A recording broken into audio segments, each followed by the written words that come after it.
They told me the group photos were just for the immediate family. I smiled and stepped aside. But when I found out they'd been cropping me out of every picture, even the ones I'd taken, I decided they didn't deserve to keep my memories or the rights to them. They forgot I was the one holding the camera all along. I've always been the one behind the lens, birthdays, graduations, even hospital visits.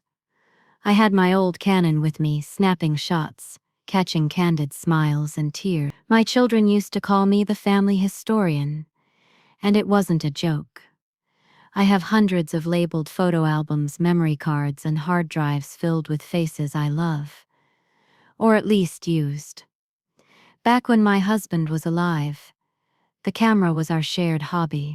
We'd spend weekends driving around small towns, capturing everything from antique signs to wild flowers. He taught me how to find the light. After he passed, I kept the camera in my hands as if it still connected us. Photographing my children and grandchildren gave me purpose, especially when the house grew quiet. But lately, I've started to notice something, or maybe I've just started admitting it to myself. They don't include me in anything anymore. It's little things, like planning gatherings without telling me until the day of, or never asking what I'd like to eat for the holiday potluck, even though I'm the one who makes the best green bean casserole.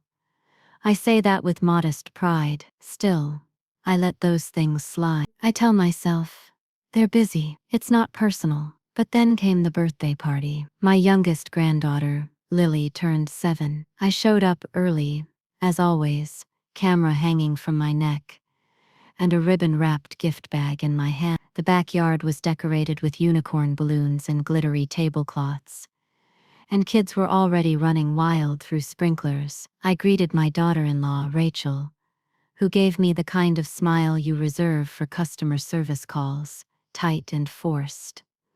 "You can set the gift on the table. We've got a photographer coming, so you don't need your camera today." I blinked. "Oh, I didn't realize you hired someone." "Yeah," she said, already turning away. "We just wanted to make sure we had good quality photos this year." That stuff. I'd taken every photo in Lily's baby album. I even edited them, printed them, and made custom collages, but I said nothing. I sat quietly by the punch table and watched the hired photographer, a teenager with a rented DSLR, snap crooked shots and miss every genuine moment. I noticed Lily hugging her best friend, frosting on her nose. The girl missed it. I saw my grandson tripping into the sprinklers, laughing so hard he nearly lost a tooth. Missed again. And then came the group photo. "Okay, family photo," the teen announced. Everyone started to gather under the banner. I walked over instinctively, like I always did, but Rachel gently touched my elbow. "Let's just keep it to Lily's parents, siblings, and grandparents." I blinked. I am her grandparent. Oh, I meant, you know, the other set, the ones she lives with. I stepped back and smiled, because if I didn't, I was going to cry. I watched them pose, all dressed up in coordinated outfits, white and denim, of course. I felt like a ghost at my own granddaughter's birthday party. Later that night, I sat on my porch and cried with my photo albums. That's when I remembered something. All those photos they loved. The framed shots on their mantles. The Christmas card from 3 years ago that everyone raved about. I took those. I edited them. I printed them. I even saved the high-res originals in case anyone lost theirs. I wiped my tears and got up. I went to the closet and pulled out the black binder where I keep all my release forms. You see, I took a photography class 5 years ago and got serious about protecting my work. Every session I did for family, birthdays, Christmas, even casual park shoots, I had them sign model release forms. They thought it was silly. I told them it was just to practice like a real business, and it was. Because I am a real business, technically every photo I've ever taken of them, I own the rights. Even the ones hanging on their walls, especially the ones they cropped me out of. A week later, I met with my friend Janelle at her print shop. She's been helping me digitize my older photos for years. "I'm ready to go public," I said. She raised a brow. Public? I want to put together a gallery or a website, something. But I want to feature my best work. I've got folders, dozens of family moments, the real ones, not the staged Christmas card smiles. She gave me a slow smile. You want to show them what they're missing? No, I said, setting down a thumb drive filled with over a decade of moments. I want to remind myself that I was there, that I mattered, and that this legacy, it's mine to tell. Janelle agreed to help. We spent the next few days curating images. A candid shot of my son cradling his newborn daughter, asleep on his chest. A tender photo of my late husband teaching our grandson how to bait a hook. Rachel dancing barefoot at her own wedding, laughing like a girl who believed in magic. They had all forgotten that I was the one behind the lens. But I never forgot how it felt to be erased. On Sunday I got the call. "Mom," my son said, clearly uncomfortable. "Can we talk?" "Of course. Did you really send a notice to remove the Christmas portrait from the newsletter?" "Yes," I said calmly. "That image is copyrighted. And since I wasn't asked for permission to distribute it in a corporate newsletter, I had to protect my work." There was silence. "But it's family," he said. "Exactly," I replied, "and I was never asked to be in it." Another silence. "You're really going through with this?" I looked out the window at the morning light streaming through the tree. My camera rested on the windowsill. Ready for the next chapter. "I am," I said. "I've spent years preserving your memories. Now I'm choosing to preserve my dignity." It's strange, the way silence follows truth. After I ended the call with my son, the house was still. The birds outside chirped like nothing had changed. But I could feel it. That subtle shift in the air when someone finally realizes you won't just sit down and swallow what's given to you anymore.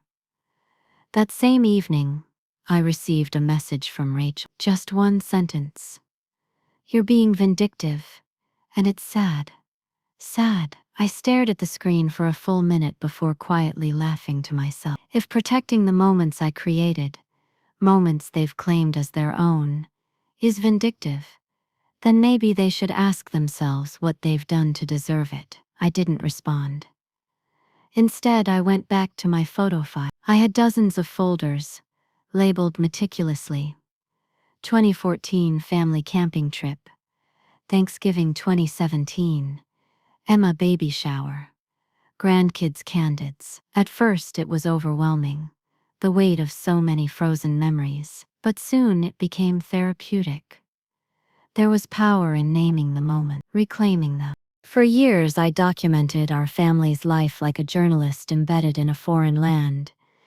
Quiet, observant, always behind the lens. But I realize now that being behind the lens doesn't mean you're not part of the story. I was never a guest in this family. I was the keeper of its soul, its proof, its witness. So I decided to do something bold. I called the local art gallery. The owner, Bethany, has been a friend of mine for years. She runs a small non-profit space that promotes local creatives, and I donated to a few of her community showcases before. "Hey Beth," I said, "I think I have a project worth showing." The pause on the other end was brief but thoughtful. "What kind of project?" "Photographic memoir," I said. "Family moments, a visual story about being visible, or rather, invisible." She was quiet again. "Come by, let me see what you've got." That night, I went through the albums again, this time not just looking for pretty pictures but stories, truths. There was one photo of my son holding up his first child, just minutes old. His face was soaked in tears. No one else captured that. I did. Another image. Rachel asleep on the couch. 2-year-old Emma cradled against her chest. both of them bathed in soft sunlight. I remember sneaking in quietly and pressing the shutter button with my breath held. I even found one of myself, taken by my late husband. I was sitting in the middle of our old living room, surrounded by wrapping paper and noise, camera in hand and laughter in my eyes. That was the last Christmas before everything shifted. I scanned it. That one was going in the exhibit too. The gallery smelled like fresh paint and coffee when I arrived. Bethany met me at the door with a warm smile and hugged me tight. "You weren't kidding," she said, flipping through the printed samples I brought. "These aren't just family photos, these are stories." I nodded. They forgot I was even there, half the time, but I always saw them. Every joy, every hurt, every mess. She looked up at me, eyes wide. "And now you're showing them who's been watching all along." I could have cried right there, but instead I smiled and said, "Exactly." We agreed to title the exhibit Unseen. The invitation went out a week later. A public showing featuring selected works by M. Allen. That's me, Margaret Allen. Though I don't think they even remembered I had a last name they hadn't married into. The description read, "A photographic memoir of quiet love, overlooked care and the powerful perspective of someone never meant to be in the frame, but who captured it all anyway." It didn't take long for the family to catch wind of it. My son called again, this time with a voice sharper than before. "What is this about an art exhibit?" he demanded. "I'm sharing my work," I said simply. "You mean our lives? You mean the lives I documented, curated, edited, and preserved for over 2 decades?" "Yes, that's exactly what I'm sharing. I don't want my face up on some wall for strangers to see." "Well, good news," I said, sipping my tea. "You're not in many of them." The exhibit opened on a warm Saturday morning in early May. I arrived an hour early, my lavender cardigan freshly pressed, my camera around my neck, not because I needed to take more pictures, but because it felt right, like armor. The first thing people saw when they entered was the title wall. Unseen, with my self-portrait, the one my husband took, printed in black and white, and framed in silver. The gallery was quiet at first, then a slow trickle of visitors began to fill the space. Strangers, neighbors, women from my quilting circle. Some looked at the images and nodded in understanding.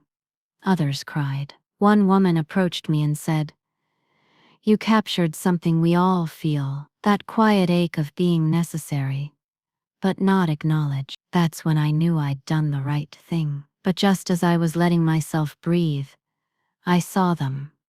Rachel and my son. They walked in, both looking uncomfortable, scanning the gallery like they expected to find something damning. I watched them pause at a photo of Rachel and Lily on the swing set. It was a beautiful moment, golden light catching in their hair, both laughing with their eyes closed. They stared at it for a long time, and then Rachel said, just loud enough for me to hear, "I forgot that day even happened." I didn't speak. I didn't need to. Because forgetting it happened meant she never thought about who made it last forever. That night, the gallery sent me a copy of the guestbook comments. Dozens of strangers had written notes like, "This feels like my mom's story too." Who knew the one behind the lens could tell the biggest truth? "Thank you for reminding us to look closer." I sat on my couch, tea in hand, flipping through the digital comments, and smiling.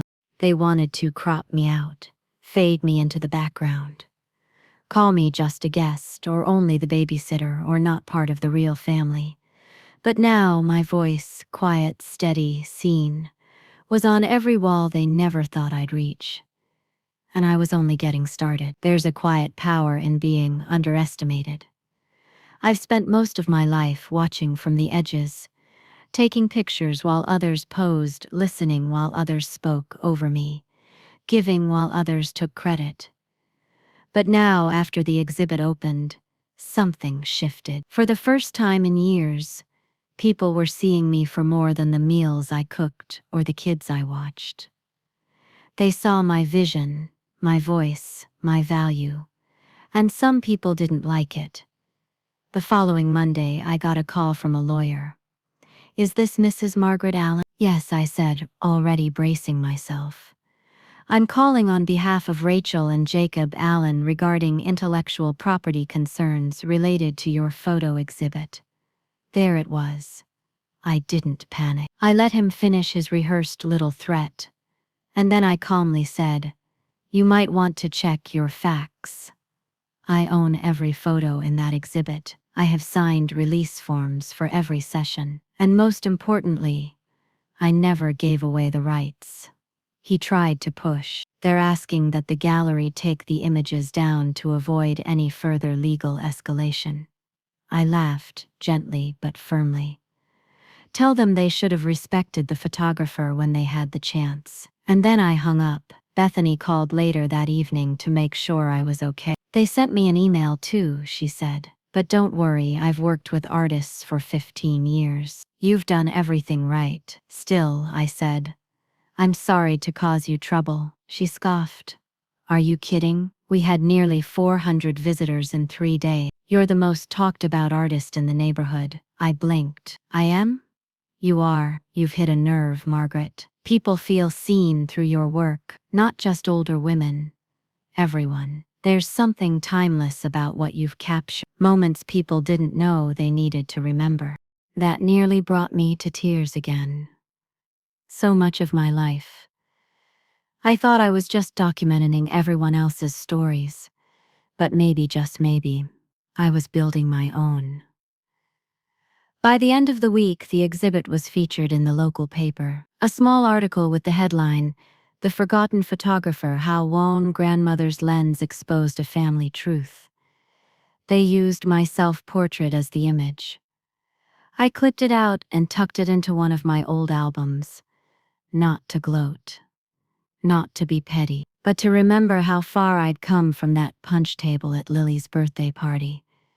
Of course, Rachel and Jacob didn't let it end there. 2 days after the article came out, I received an email from my son. Subject line: "Disappointed in you." It was a long, rambling message about betrayal, how I'd turned the family into a public spectacle, and how we had forgiven you for a lot over the years. But this is too far. Forgiven me? For what? For free photography. For unpaid babysitting. For being there every time they needed me, but never wanted me. I sat with that email for a long time. Then I opened a blank reply window. But instead of writing back, I deleted it. And I wrote a letter to my lawyer instead. It had been 10 years since I updated my will. My husband and I had always planned to leave the house to our children. Back then that felt right, but things had changed. Now the thought of leaving everything I'd built to people who saw me as nothing more than background noise made my stomach twist. I called my lawyer, Ms. Carmen Vega, and scheduled a meeting. "I want to update everything," I told her. She looked up over her glasses. "Everything?" "Yes. The house, the copyrights to my work, even my camera equipment. I want it all to go to someone who respects what I've done." She nodded slowly. "Do you have someone in mind?" "I do," I said. "My neighbor's daughter, Maya. She's 16, wants to study photography. I've been mentoring her quietly for a year now. That girl has more talent in one hand than most people have in a lifetime." Carmen smiled. "Good choice. And bold. Are you ready for the pushback?" "I've spent years being erased," I said. "Let them feel a little of it for once." The gallery ran for 4 weeks. On the final day, they held a closing reception. Dozens of people came. Artists, friends, even a few curious strangers who'd seen the article. I wore my favorite lavender cardigan, my camera around my neck, and a quiet confidence I hadn't felt in years. Bethany made a little speech. She called me a voice for the unseen. The crowd clapped, and I stood there, humbled but proud. And then I spotted Maya standing in the back with her parents. She looked nervous, clutching her little second-hand Nikon, like it might break if she breathed too hard. I waved her over. "You came," I said, smiling. "I didn't think you'd remember me." "Of course I did," I said. "Come here." I led her to a small corner where I'd secretly placed a new frame the night before. It wasn't one of my photos. It was hers, a candid shot she'd taken of me editing at my kitchen table. Light streaming through the blinds. My camera gear spread out like an artist's palette. I titled it Legacy in Progress. Her eyes welled up. "That's your first public exhibit piece," I whispered. "You're the future, and I trust you to carry it forward." That night I came home and took down every photo hanging in my hallway. Not out of bitterness, out of clarity. I replaced them with prints from the gallery. Not to show off, but to remind myself. I existed in every frame, and now I choose which ones get to stay. There's a strange kind of freedom that comes with letting go of people who only saw you as useful.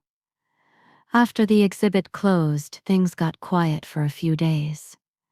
No more angry calls, no messages, just peace, the kind I hadn't known in years. I thought maybe they were finally done trying to control the narrative. I was wrong. One morning, I stepped outside to water the little patch of flowers I'd planted by the porch. A white envelope was waiting in the mailbox. No return address. Just my name. Inside was a letter typed, unsigned, but the tone was unmistakably Rachel's. "If you want to keep living like some tragic victim, fine, but don't expect the rest of us to participate in your performance. Family is earned. You've made your choice." There was a photo paper clipped to the letter. A new family photo, it seemed. Them, the kids, even Rachel's mother. They were standing in front of a backdrop at some studio, all dressed in navy and white. There was an empty chair in the front row. It wasn't for me. It was for appearances. They'd airbrushed me out of their lives, with picture-perfect lighting. And they wanted me to see it. I walked straight to my desk and opened the drawer, where I kept the deed to the house, still in my name. Always had been. My son and Rachel had moved in with me years ago, back when things were simpler, when Jacob lost his job, when the babies were young, when they needed support and didn't know how to ask for it. I offered them shelter. They offered me a slow erasure.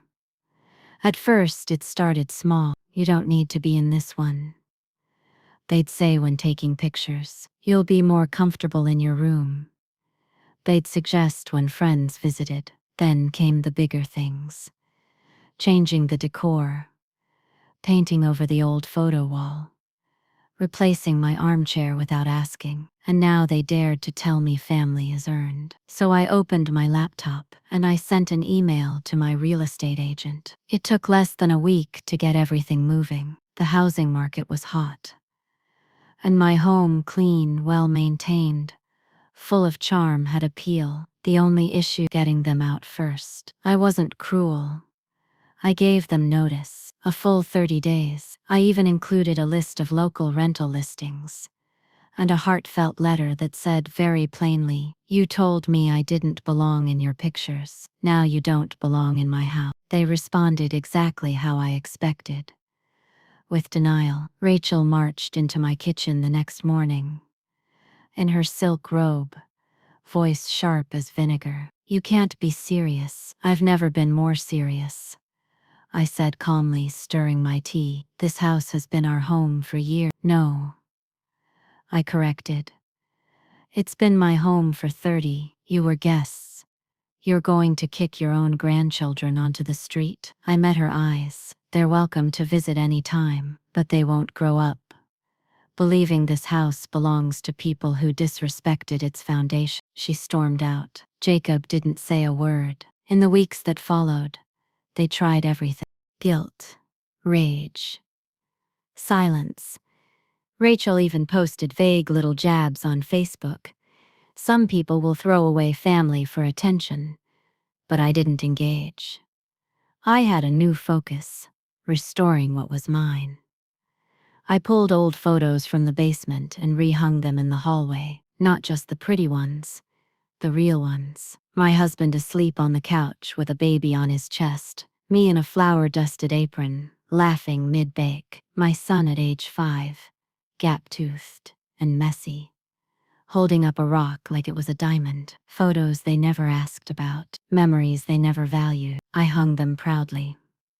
Maya visited every Saturday. We reviewed photo techniques, edited her shots, talked about light and truth, and how to see people instead of just looking at them. One day, she said, "I showed your exhibit to my class." My teacher cried. I smiled. It wasn't about making people cry. I know, she said. It was about making people feel. That stayed with me. That evening, I printed a small version of Maya's portrait of me, the one from the gallery, titled Legacy and Progress. I placed it on my nightstand because that's what I was building now. A legacy not built on staying quiet, but on speaking in snapshots. Move-out day came faster than I expected. Jacob said nothing as he carried boxes down the steps. Rachel didn't look at me. The children, sweet and innocent, waved goodbye, confused and wide-eyed. I waved back, heartbreaking and healing at the same time. Once the car was gone, I walked into the quiet house and sat in my favorite chair, the one I'd rescued from the garage, cleaned and returned to its rightful place, by the window. The sun poured in, warm and golden. My tea was steeping, my camera was nearby, and for the first time in a long time, I was exactly where I belonged. Not behind the scenes, not in the margins, but right in the center of my own story. The silence after they moved out is a strange kind of laugh. For years, I woke up to the sound of slamming cabinet doors, hurried school mornings, and Rachel's voice barking orders before the coffee even brewed. Now the house echoes, not with loneliness, but with space, with breath. I walk through each room like I'm meeting it for the first time. The living room still smells like citrus and old leather. The walls, once cluttered with their trendy prints, are bare again, and I love it. The kitchen feels mine again too. No fancy gadgets, just my favorite wooden spoons, my worn-out recipe cards, and the little hook that still holds my apron. I hang the apron up carefully. That hook had held a lot over the years. Doughy mornings, grieving dinners, celebrations I was never invited to fully enjoy. But now it holds something else. Freedom. I start sorting through boxes in the attic, the ones I never dared touch while Rachel was living here. One is labeled Misc Photo. I pull it down, sit cross-legged on the wooden floor, and open it. Inside are dozens of prints. Some mine, some not. Photos from the years I gave so freely.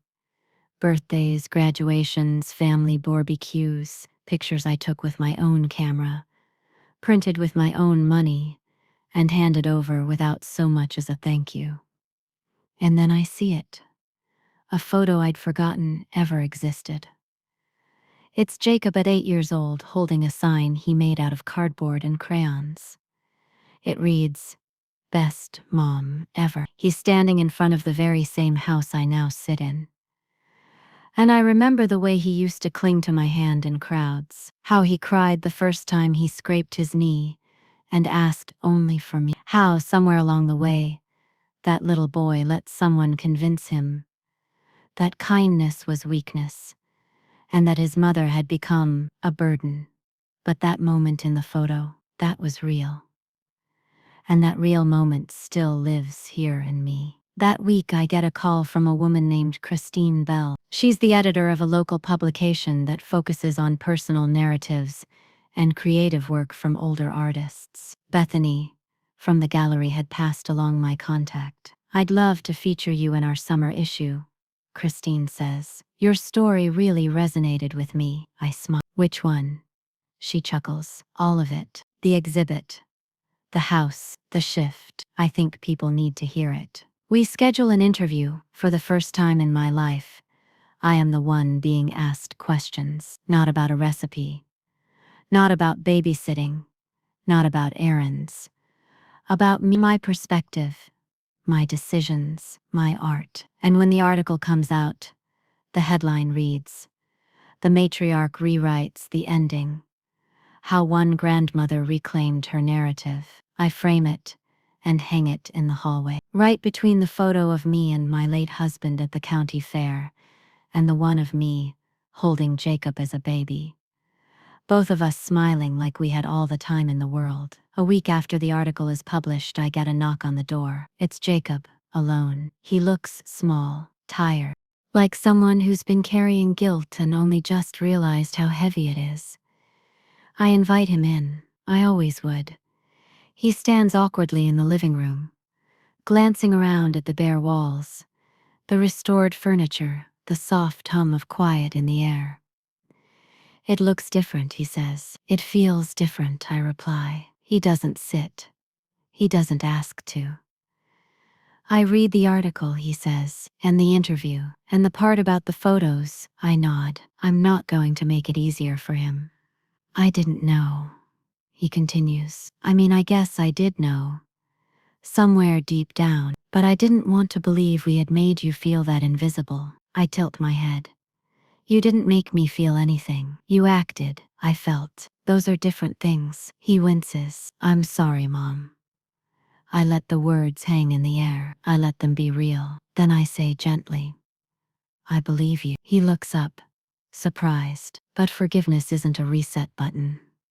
I add, "It's a choice I make for me, not to start over, but to move forward." "I understand. I hope you do." He hesitates. "Rachel doesn't know I'm here." "I figured." He clears his throat. "I miss you. You miss what I gave you. I hope one day you miss me." After he leaves, I don't cry. I sit on the porch with a cup of tea, watching the breeze move through the trees. And I think about everything I've learned since this began.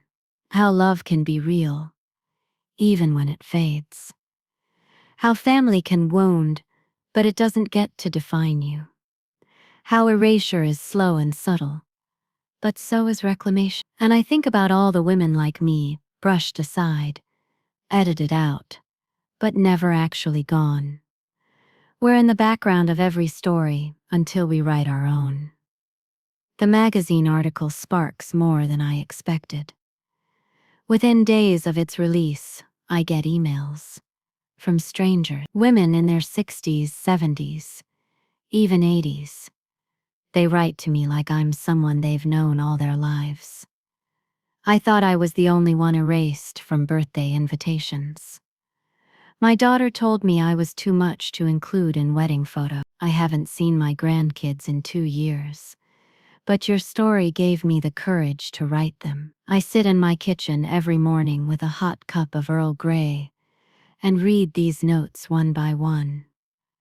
I reply to each of them, because their stories matter, just like mine. And for the first time in a long time, I feel part of something bigger than my own little war. I feel part of a quiet revolution. One morning, Maya shows up unannounced with a plastic storage bin. "I found this in Dad's old office," she says. "He was going to throw it out." She sets the bin down and peels off the lid.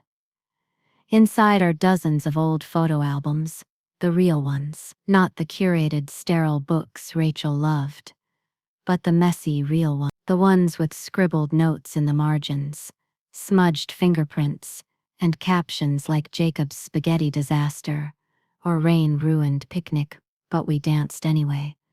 My breath catches. I haven't seen these in years. Maya helps me carry them to the dining table, and we spend hours flipping through them. "That's you?" She points at a photo of me, 20 years younger, laughing so hard my eyes are closed and my teeth show. Yes, I say, smiling. That's me when joy wasn't something I had to explain. Maya doesn't laugh. She just takes my hand. These are beautiful, she said. They feel true. They are true. I tap the worn leather cover. And they belong to me. That night, I stay up late, scanning them, not to digitize for someone else's family Facebook page, not to archive them for safekeeping, but to reframe the story. I begin creating a new collection. Not for the gallery, not for Christine's next article, but for something bigger, something lasting. A photo book, a published one. I title it Uncropped, the parts they cut off each section. Tells a story invisible at the table. Photos with no photographer, holding the camera and the family. Each page is paired with a note. A memory, a moment I never got to speak aloud. I took this one while everyone else posed. They never asked who held the camera. This was the day they cropped me out because I wore a sweater they didn't like. This was the moment I realized I was only welcome when I was quiet. But in this book, I'm not quiet. I send a draft to a small publishing house, known for printing personal stories. I expect a polite decline. Instead, I get a call. A woman named Dana answers. I read it in one sitting, she says. Then I cried. Then I called my mother. I smile. We'd like to publish it. Full distribution. ISBN. The whole thing. I blink. Are you serious? We're even thinking about doing a small tour, speaking engagements, book signings. I laugh, nearly spilling my tea. Me? Speaking tour? She laughs too. You'd be surprised how many people need to hear your voice. Maya helps with the final edits. Jacob comes by once, quietly asking how things are going. I let him hold one of the albums. He flips through slowly, his fingers tracing his own childhood. He doesn't ask for forgiveness this time. He just says, "Thank you for saving this." I nod. I'm not doing it for them anymore. But I'm not doing it against them, either. I'm doing it for the me I used to be. For the me I became. For every woman who stood behind the camera and disappeared from the frame. The book comes out in early fall. The cover is simple. A black and white photo of my hand, holding an old Polaroid, slightly out of focus. The subtitle reads, "What They Forgot to See." It sells modestly at first, then goes viral after a blog picks it up. Soon I'm invited to speak at a community center in Portland, then a reading in Ohio, then a university library in Chicago. And each time I tell my story, I watch the room shift. Eyes soften, throats tighten, hands rise with questions. Not about my age or why I didn't leave sooner, but about how I stayed, how I knew when to go, and how I found myself again, and I always tell them the truth.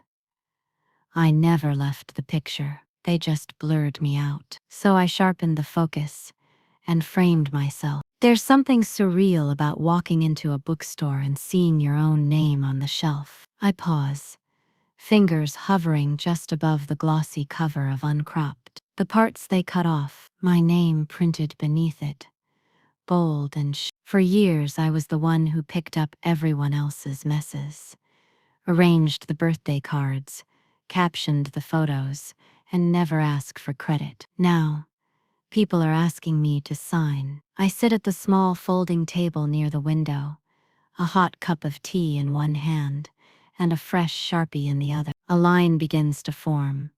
Women, mostly. Some with gray hair, others younger. Some with eyes swollen from crying, others with jaws clenched in shared understanding. One woman, maybe in her 50s, steps up to the table. I saw your interview on the morning show, she said. You said something that hit me right in the heart. I raise an eyebrow. What was it? You said, I was never just the one who took the picture. I was the frame that held everything together. I smile and sign her book with steady hands, because now I believe it too. Back at home, life is quieter, but never small. Maya visits often. We sit on the porch together, sipping tea and laughing about her latest date, or her growing collection of thrifted cookbooks. She brings over boxes from her father's garage, things that were almost thrown away. Inside are keepsakes I thought were long lost. Handmade cards, Jacob's early report cards, Polaroids from Christmas mornings and Halloween nights. I saved these, Maya tells me, because they're yours too. It's strange how someone who never tried to claim me is the one who sees me the most clearly. She doesn't ask for wisdom, but I give it freely, not because she needs to learn it, but because she deserves to receive it. One afternoon I receive a letter in the mail. No return address, but I recognize the handwriting. It's Rachel. I heard about your book. I won't pretend I understand it, but I understand now that you felt left out. I never meant for you to feel like a stranger in your own family. I don't expect anything. I just wanted to say that. I read the note twice. Fold it.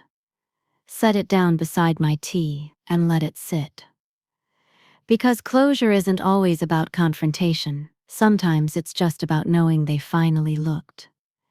Even if only for a second.